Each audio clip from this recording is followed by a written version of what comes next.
unique in this country in some respects for what we have to offer when people come.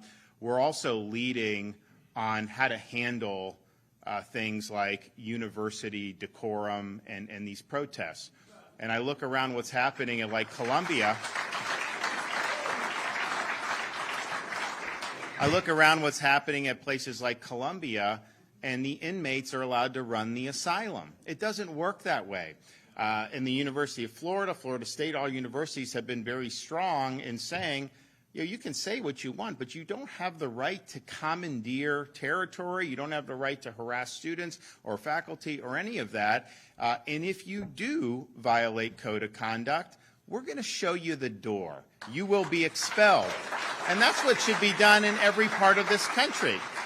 So we're going to continue to do that and make sure that we are upholding basic standards of conduct and basic standards of decency. And what I found is, these people that do this stuff in these other parts of the country, they do it because there's never any repercussions. And so they just get away with it. The minute you tell one of these people, you're not going to graduate from Columbia, you're expelled, you will see a change of behavior. That's just the reality.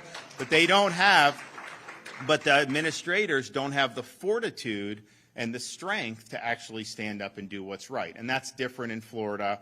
We're doing what's right, and we're going to continue to do that. And we also, and I announced in January that we would be waiving our transfer rules, because usually you have to be in another university for a certain period of time. We're going to be waiving that for students who are being discriminated against. Largely right now, that's Jewish students in this country, given what's going on.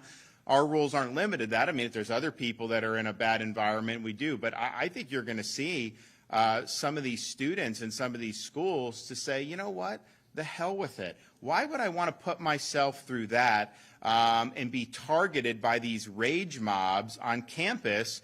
I can come to Florida and actually know that I can study in a good environment and be treated with respect. So I think you're going to start to see a lot of people take us up on that offer. We won't know until the fall semester, but we're a much different environment, and people are noticing that. And what we're doing is the right thing to do. And it's sad that what we're doing is even noticeable, because this should just be kind of how all this is. It used to be you would have some of this campus stuff, maybe at like a Berkeley or in some of these pockets, but now it's kind of become the norm all across most of the United States. I think Florida certainly is an exception, and then there's some others that are exceptions. And the same thing with just outside of university campuses. You have these pro-Hamas people taking over bridges and taking over streets in other parts of the country. They tried to take over a street in Miami, and they got dragged off the street and dumped on the side of the road. We're not going to let you take over the streets. It's absurd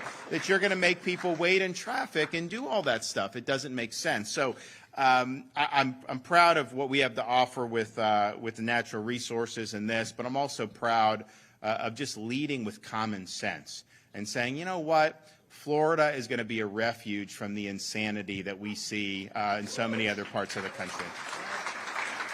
All right, we have any questions? Anybody back there?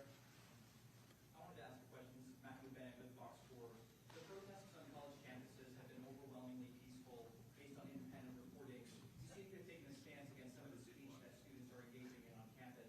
I wanted to have you clarify that today. Should students be punished at all? First of all, that's not what we've done in Florida at all. You have a right to support or not support Israel. That's a First Amendment. You don't have a right to pitch a tent in the middle of campus and commandeer some of the property. And so what we've seen is when students, and there haven't been that many in Florida. I mean, it's a much smaller compared to these others. But when you go and you're bringing a tent or something on like a campus lawn, you know what they did at Florida State and University of Florida? They turned the sprinklers on and said, okay, you want to have, so that's just how it's going to be. But it's about conduct, and it's about making sure you're doing the code of conduct. So you can say whatever you want about Israel, pro or con. What you don't have a right to do is commandeer property. You don't have a right to harass individual students or faculty members. In Columbia, they were blocking a Jewish professor from being able to cross into a building just because he was Jewish. They were targeting for that. That's different than having an opinion on something. And so, no, what we're doing is absolutely right. I think the University of Florida put out a statement yesterday saying, people can have the views that they want, but the University of Florida is not a daycare center like you or we're not going to be sitting there and indulging this. And I think that